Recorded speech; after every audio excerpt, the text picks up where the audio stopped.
Welcome back. You're listening to the Walk Around Knowledge podcast with Lo Millie, where I break down topics I've learned while securing my legacy. Think about it as knowledge you should be armed with while you navigate through life. Let's take a walk. So welcome back to another episode.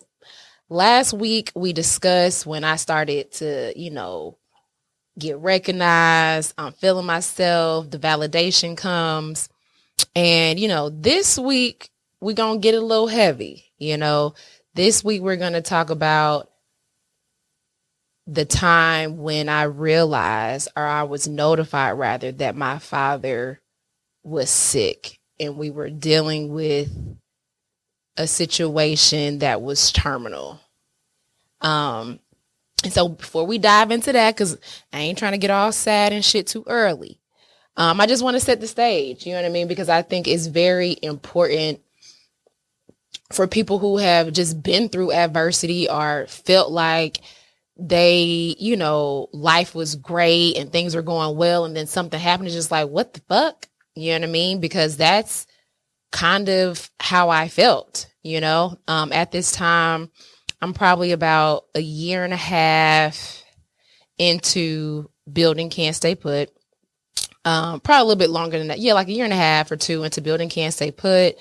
I've gone on this People's Choice trip to Iceland. I've gotten, speaking engagements. I am, advancing, Black travel, Black thought, Black imagery within travel, creating dope projects. I mean, the list goes on. Like, I'm feeling like, confident that my decision to quit my job, my decision to start this brand, my decision to dedicate this time to get into alignment was all, really coming to fruition. Like, I was really on the path to, really be living a life that I created and that I loved. And so there was nothing in my mind or in my life that could have prepared me for what the next couple of years would yield itself to be, I guess.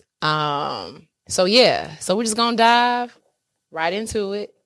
So we're going to get deep. So I've set the stage in terms of how life was at this time and, what I was experiencing. And, I just wanted to get real personal with you guys, because I feel like it's not uncommon for us to, be on a path. Things are going great. Like, God, you really out here looking out for the kid. Like, I'm praying, you answer my prayers, I'm making the sacrifices, I'm showing up, and shit still happens. And that's a part of life. Like, it's not God's fault, it's not anybody's fault. It's like your number was called. That's a part of life.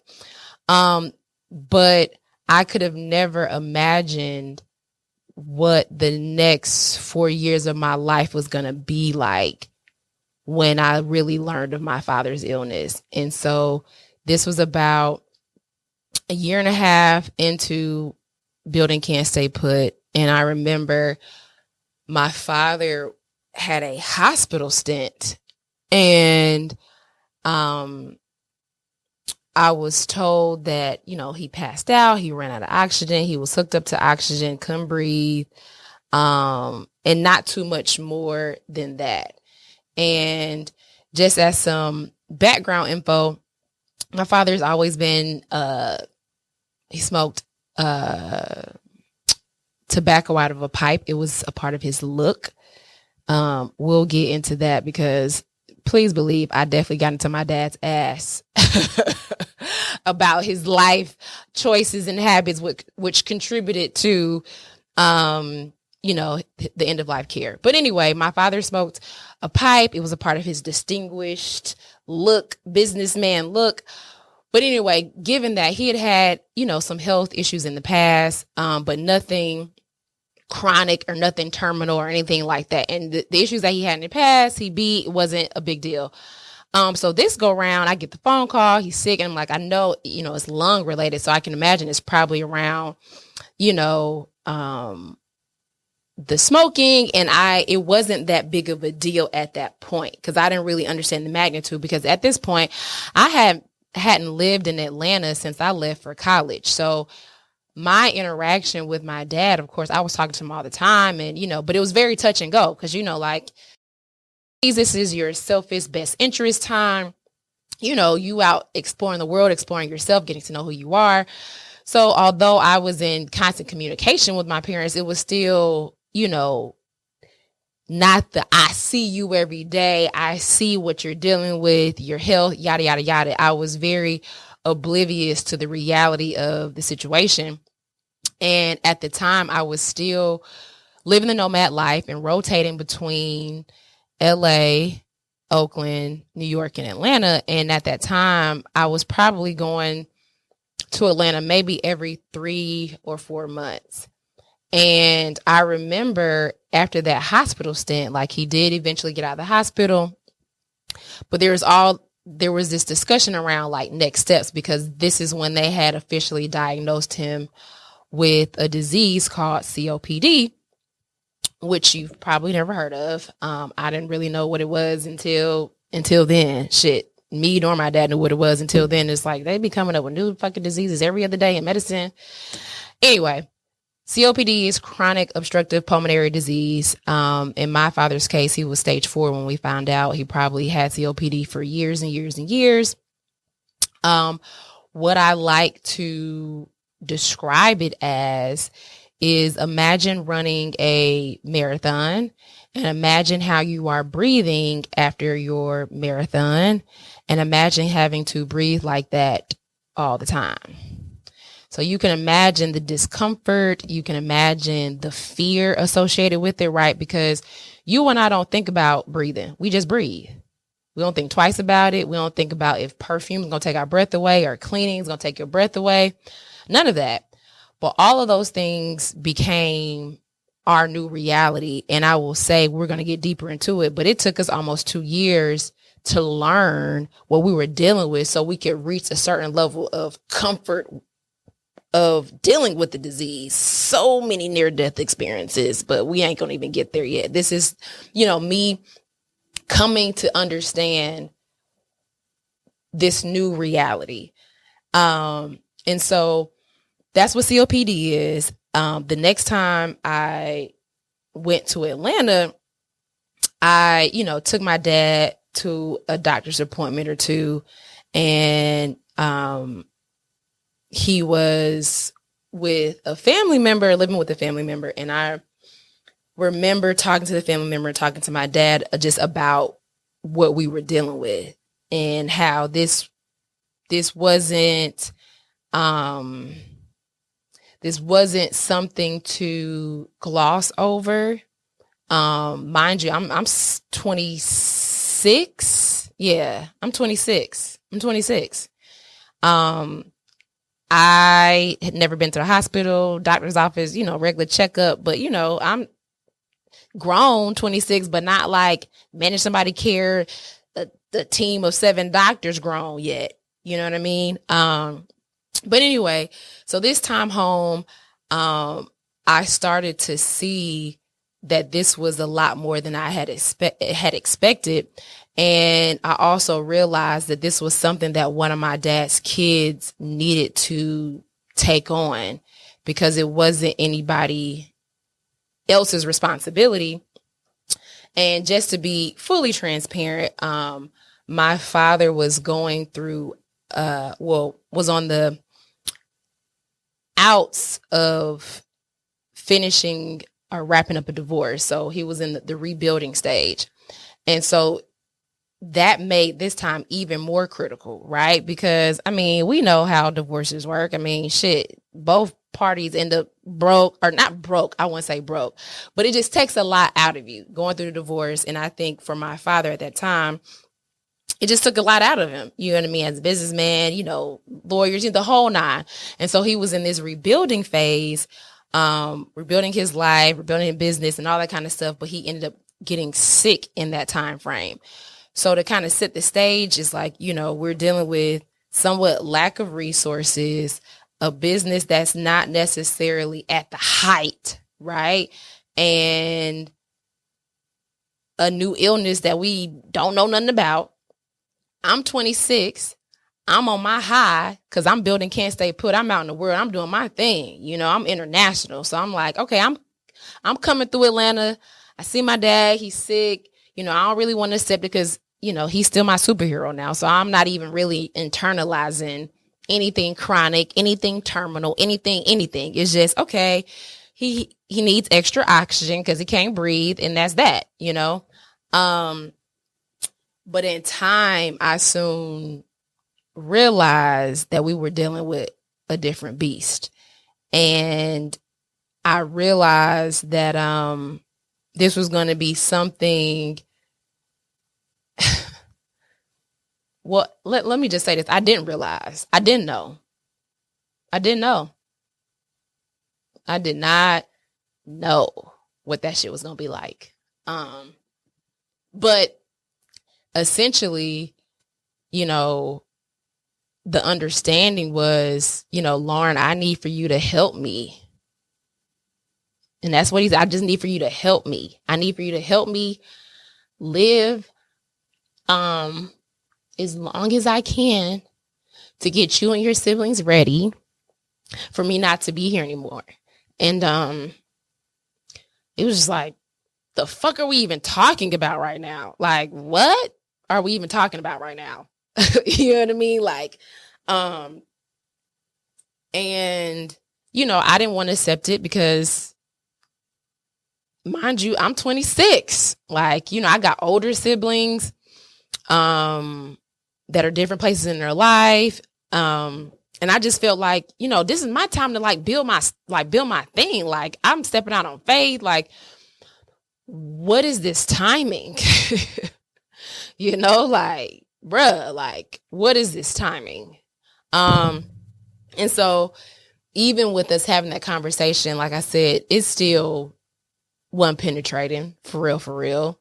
And I think not until my dad had another stint in the hospital that I realized that this is real. And, I can run from this. I can go back to LA. I can hop to another couch in Oakland. I can go back to New York and I can do all this shit I want to, but this is real.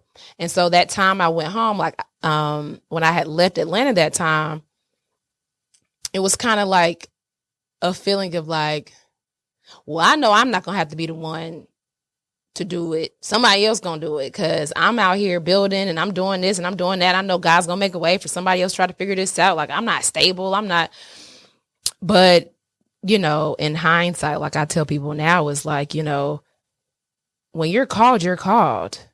And being a leader has nothing to do with age. And, I love my siblings and we are, this is not a dysfunctional situation or anything like that. However, my father and his kids, we all had, different relationships. And I realized that I was the best one to do it. Now I can say that now. Then, I was not fucking with it. Like kicking and screaming, like this is not, And it's so funny now because when I talk about my dad, it's like always flowers and love and da da da da da. But listen, your girl was pissed, right? Because the other part about this too was my father got COPD because of his life choices, not because some random gene, something happened, radiation or whatever. And so it was hard for me because I was like, I have to make a sacrifice or I'm having to deal with this. And this is a result of him living his best life. So it was like, well, shit, like I have to make these sacrifices because he chose to live his best life.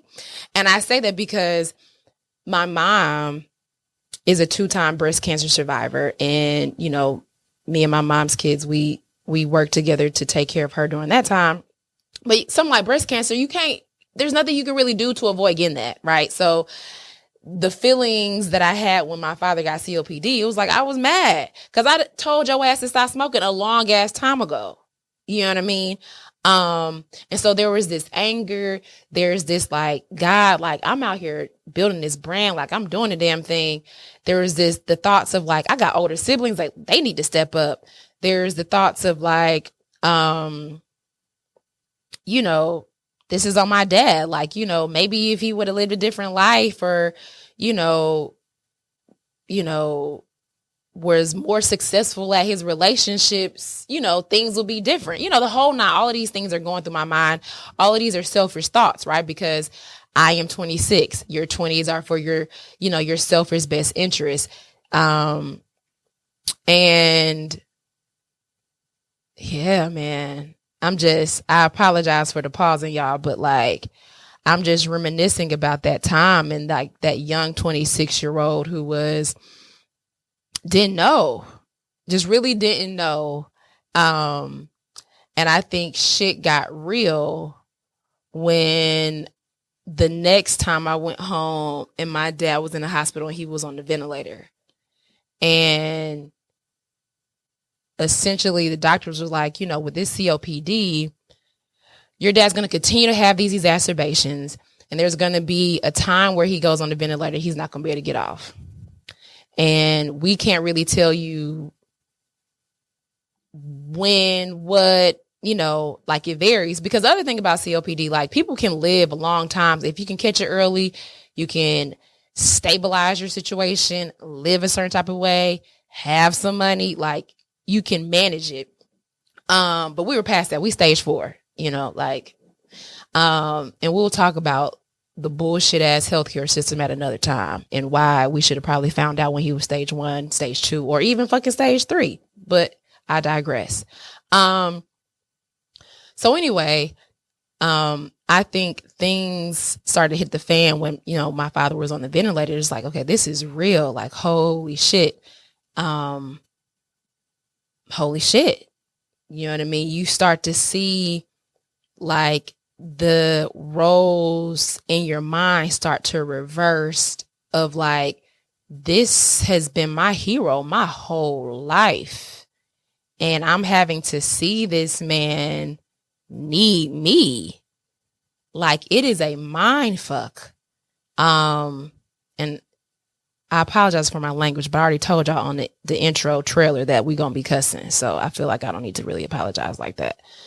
But anyway,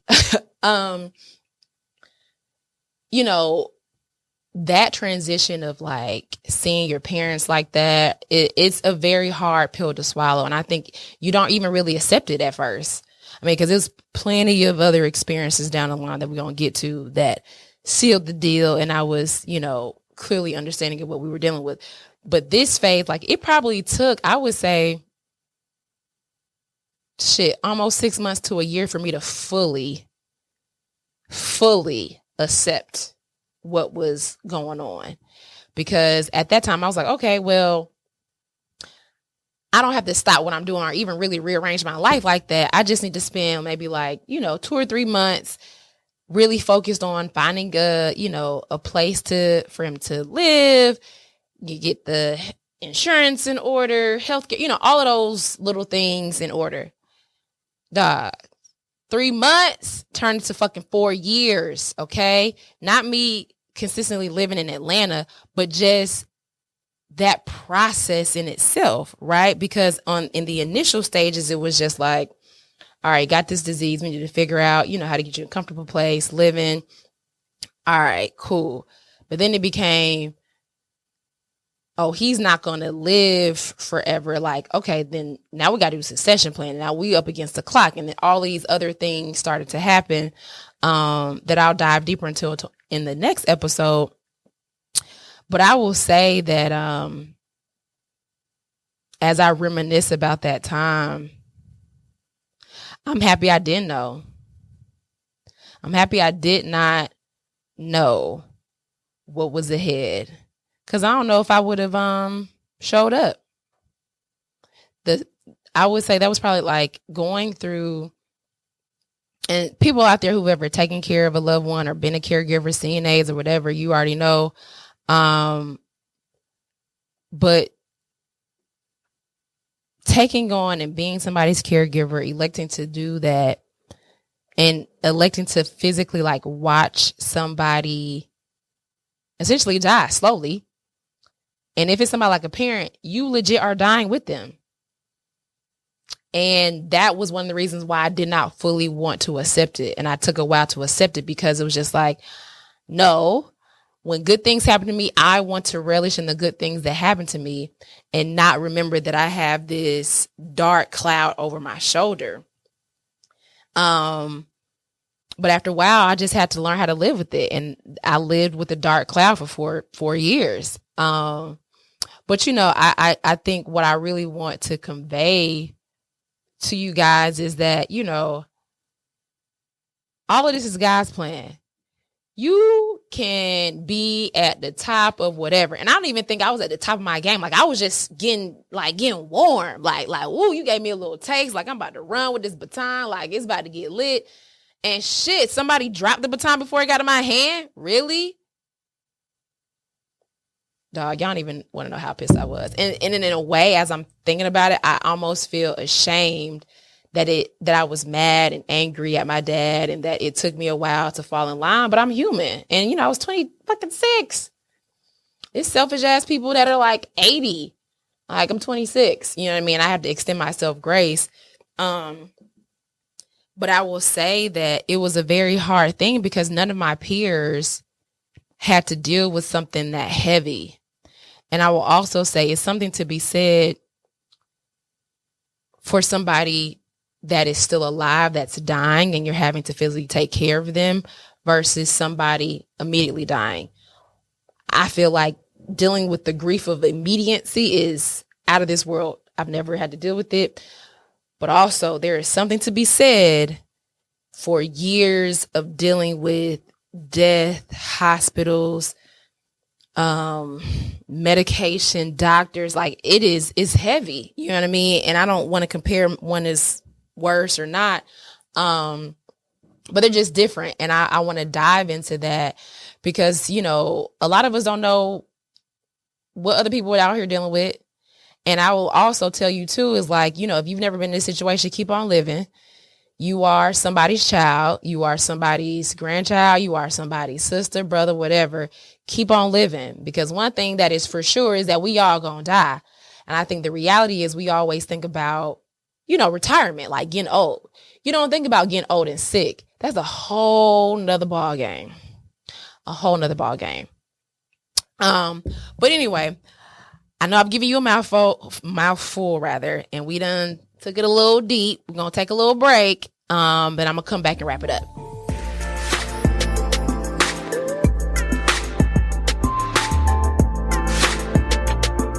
All right, so we back. So I know it's got a little heavy, a little tears, and it's probably going to be a little more because we got to dive a little bit deeper before we get back to the happy days. But there's lessons here. And, I will say that, my father asking me to help him live as long as possible to get me and my siblings ready. Like it's probably one of the greatest honors ever. Looking back, you know what I mean? Like I am so incredibly blessed to have been asked. And what we're going to do in the next episode is dive into like what that really was. A beautiful struggle. Oh, it was hard.